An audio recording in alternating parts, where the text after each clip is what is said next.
All right, welcome back. It is hour number 3. Thank you so much for joining us. It is the Vegas Take, Sharp and Shapiro. We always talk about the big events that are taking place in Las Vegas, and what bigger event than this one? It is Conor McGregor in the ring against the Cowboy, and it's going to be a lot of fun. McGregor, been a little while since we've seen him in the octagon, certainly here in Las Vegas. He does spend a lot of time here in Las Vegas, but this is a much-anticipated fight, to say the least, and what better person to have with us on the line than the Vice President of Regulatory Affairs for the UFC. That would be Marc Ratner joining us on the line. Marc, thank you so much for joining us. How are you? Hey, Brian, very good.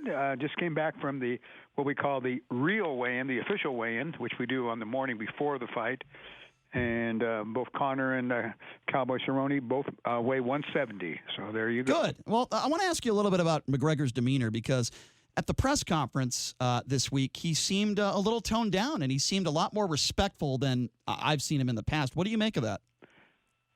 I think that he respects Cowboy. They seem to appreciate each other. It's a different press conference if it's with Masvidal or Nate Diaz or Khabib, for that matter. I think it's that the mutual respect here is different than with some of those other guys. It would be a different feeling. But I thought it was a nice, very respectful weigh-in. Or I shouldn't say weigh-in, but just the way the press conference went. No, I got you. So I want to ask you, obviously, about the fights tomorrow and the undercard and all that stuff. But before I get to that, there's been rumblings where I guess there was a picture on social media where I guess Manny Pacquiao is kind of baiting Conor McGregor into a fight. And we've also heard Conor McGregor saying that he wanted a rematch with Floyd Mayweather. I actually think that could happen. I think there'd be a lot of money to be made. But what do you make of those rumblings and that talk? And do you actually think that Conor McGregor could fight either a Pacquiao or a Floyd Mayweather in the boxing ring again anytime soon? Oh, I think it's possible. I'm not really for those kind of fights. I think it's a real tough mixture. You're not going to have a boxer come over and do MMA. Right. I thought when Conor fought Floyd for the first 4 rounds, he was very competitive, and then he got a little tired, and then Floyd he beat him pretty good up. But there's money to be made for those kind of guys, and it could happen. But there's a lot of fights that Conor, let him fight some of the good MMA fights first. That's what I would say. I agree with you on that. And look, we all know this is a business, right? But at the same time, there has to be a little bit of credibility pointed to it. When you have somebody, an MMA fighter and a great MMA fighter in Conor McGregor going over and fighting arguably one of the best defensive fighters in the history of boxing in Floyd Mayweather, I think the serious people out there are going to say, well, look, this is all about entertainment. It's really not about the fight itself. Would you agree with that? Because that's what I say. Well, it's more of an exhibition than a fight. Right. But for the entertainment dollar, one never knows. Yep. But I would like to see and if Conor wins, and that's a big if still, for him to fight Nate again or a Masvidal or something like that. I think that's what, as an MMA fan, I think that's what you would want. Do you think that Conor McGregor looks to be in the best shape of his life? Because I think he looks really, really good. Today at 170, he looked as chiseled as he could. I think 155 is his natural weight to fight, and I think that's where he's at his best. But he looks in good shape. It's all about the cardio, and if it goes 4 rounds instead of 2 rounds, how will we look then? And that's always going to be a question. If you're just joining us, we're speaking with Marc Ratner. He is the Vice President of Regulatory Affairs for the UFC, also former boxing commissioner. You've seen so many great fights in your career, Marc. I don't think people realize this, how long you've been doing this. In all the time you've spent here in Las Vegas, you've been here for a very long time in this business. Include UFC into this. Can you name me a few of the best fights you've ever seen in your career in person? Well, I separate everything, and I go back, like you're saying, 50 years. Right. I've been in combat sports for over 35. But right away, Hagler Hearns will always stick out in boxing. Were you ringside for that? Yeah, I was ringside for that. Wow. One of my favorite exciting fights people wouldn't talk about is Michael Dokes and Evander Holyfield. Sure. Big heavyweight fight. That's when Evander was going up in weight. Sure. But I was very blessed to be involved with a lot of Tyson fights, with a lot of De La Hoya fights. I saw Ali fight here, not an exciting fight, but as Cassius Clay way back.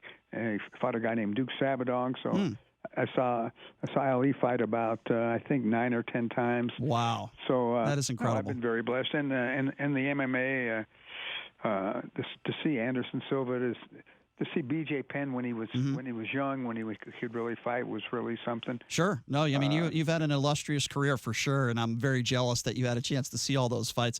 I have to ask you one Mike Tyson question. When you were the commissioner back in the day, what went through your mind when you saw Mike Tyson bite Holyfield's ear? Like, what is the first thing you thought of when you saw that live? Well, I'm sitting ringside, and I did not see the bite from. I'm sitting right next to the judge, right there, and I see all of a sudden Evander jumping up and down, and I remember this vividly. And I thought to myself, I think Tyson, maybe he need him, maybe and somehow the cup pinched him or something. Right. He was jumping up like something like that. And then Mills Lane was a referee, and he called me up to the ring, and he said, he bit him. I'm going to disqualify him. This is on the first bite. Wow. And you would know this as a referee, a high school referee. Sure. That one of the first questions when somebody wants to DQ somebody, at least in football, for sure, what I would always ask is, are you sure you want to disqualify him, to give the official a chance to think about what he's saying. Yeah. So I said that to Mills, and Mills said, let's bring the doctor up. And Dr. Homansky, he said he can go on. The ear wasn't hanging off, but we could see there was a little blood on it. Right. And I've always wondered to this very moment if Mike would have knocked Evander out after the first bite, after me asking that question. You wouldn't be, I'm sure you wouldn't be talking to me today. Well, I still would. I still would, Mark, but that definitely would have been a controversy, to say the least. Right. In regards to Mike Tyson, you look at what he's doing with his life now. And listen, I grew up a huge Mike Tyson fan back in Connecticut. My dad and we'd get the pay-per-view and we'd watch all the fights because he was an exciting guy to watch. I thought he was great for the sport. I'm sure you would agree with that. He had his issues. I'm really happy for Mike Tyson now because he seems like he's a really good father and a good husband. He had some issues with his taxes. He's paying that off. I just think I'm just happy for the guy. He seems like a more mellow guy now. And what do you make of his personality and how he's changed over the years and where he is at in his life right now? I think he's in a very good space. He seems, and he comes over here. He's a big fan of mixed martial arts in the UFC, and he seems happy and seems very relaxed. So I'm very happy for him. And he's starting to make money on his cannabis, and he certainly was exciting when he first came up, and he's what I call a front page fighter. When he fought, it was on the front page, not on the sports page. And you're right about that. He made a lot of news, and but I'm very happy for him, and hope his life keeps going the way it is. So UFC has had superstars like Chuck Liddell, Conor McGregor, John Bones Jones. Who, in your opinion, is the next up-and-coming UFC superstar? Well, Khabib is unbelievable, and he's going to be tough to beat. Israel, he's a heck of a fighter. Our Chinese women's champion. Well, let's see how she does with her. She's going to fight Joanna. There's always going to be new fighters coming up. I really believe that. We're all over the world. We opened up a performance institute in Shanghai, so I think you're going to see more Asian fighters. This Whitaker out of Australia, and Israel's out of New Zealand. This is really an international sport, and it's going to keep growing. When I first came here, we were in 20 states, and never thought about any place but America. And look at us now, and look at the ESPN coverage. Unbelievable. Yeah, it really is incredible. You're right. You're right about that. Even from a betting perspective, there's a lot of people that that wager on MMA as well. If you're just joining us, he is Marc Ratner, the Vice President of Regulatory Affairs for the UFC. He has been in this business with fighting for, as he said, 50 years. So a legend in this business, no doubt. I wanted to talk to you a little bit about officiating and refereeing, as people may or may not be aware. I'm a high school official, and Marc Ratner is also the director of the Southern Nevada Officials Association. I want to ask you a little bit about this, Marc, because I think it's getting worse and worse, the way fans, parents are treating officials at AAU games, at high school games. So I don't know if you heard about this, but the state of Wisconsin is proposing a bill that would say if a parent is swearing at an official or abusing an official, you could actually be arrested for that. It could be a misdemeanor, and you could actually go to jail. What do you make of that, Marc? Do you think that's a dangerous guideline, or would you be okay with something like that if they propose something like that in the state of Nevada? I'm very much against anything physical. I don't know. It'd be sort of hard to monitor somebody yelling epithets at an official, but it certainly happens. It happens right behind me when I'm running the clock at UNLV. I can hear people saying untoward things. Yeah. But I'm more concerned about anything about a physical. What you brought up is that there is just a overall disrespect for officiating all over the world, and it discourages people from getting involved in the beginning. Right. And once an official, we start them, and the fans are abusive and stuff, they say, I don't need to do this. And the money's not big or anything. So you lose people. It's hard to keep them. And we're constantly recruiting. But on the other hand, in the last bowl season, out of the SNOA, the Southern Nevada Officials, we had 6 of our officials that started with the SNOA, gone to college ball, and they did 6 bowl games. Wow, that's great. Really amazing. And 2 of them were in the national championship game. That's great. So that was Dale Keller and Daryl Johnson. That's pretty big. We have Trey Maddox, one of our basketball officials in the NBA. Mm-hmm. Mark Perlman has done 3 Super Bowls in the NFL. So, we've done, for a small association comparatively, we've done very well. No doubt. And Mark Perlman was the one that got me involved with SNOA here in Las Vegas. Great guy, and he does a great job in the NFL. No question about that. Looking forward, again, I want to obviously promote this fight tomorrow night. Is it sold out, by the way? I would imagine it would have to be, right? It's within a smattering of tickets, so it's relatively sold out. I think I heard a lot of singles and maybe 300 total. So there'll be over I would imagine 18,000 in there, something like that. So if I want a single ticket, and I'm just a regular Joe Schmo like myself, and I want to sit, obviously there's not going to be anything I would imagine within the first 10 rows, but I want to have a seat somewhere on the floor for this fight, Marc. How much do you think that would cost me? I would say box office, if it's just, I think the cage side seats were $1,200 or $1,500. I would say $600 to $800. It would be expensive. That's expensive, but you know what? It's nowhere near what people would pay for, say, let's go back to Floyd Mayweather Pacquiao. Some people were spending $50,000, $100,000 for ringside seats for that fight. So I would say that's actually pretty reasonable when you consider what fight this is compared to boxing. Why are some of these big boxing fights so much more money? I don't understand that. It's always about what the market will pay, and always remember in Las Vegas, more than any other city, you're going to have your biggest gamblers come to the fights. This is especially in boxing. Right. And that's why we have so many fights here. And let's say the fights at the MGM, well, maybe Caesars has to buy tickets for some of their best customers. Sure. And that's what happens. And they can get 2,000 ringside or 2,500 for a Floyd fight, something like that. Sure. So I wanted to ask you, since you are the Vice President of Regulatory Affairs for the UFC and all of your experience in boxing, I wanted to ask you a gambling question for that matter. As you know, Marc, gambling is being regulated now in many other states in this country. People are betting on UFC more now than ever before. So I guess my first question is, does that concern you at all? And have you had any leads or any information that would lead you to believe that there's inside information being spread throughout, the world of gambling? And I'm not necessarily anybody's cheating or throwing fights. That's not what I'm saying. I would assume that's not happening. But I mean, do you have information that would lead you to believe that there are some information from some camps that are giving people tips in gambling? And if you have been aware of that at all in the last several years in the UFC? Not to my knowledge. Some people talk and stuff.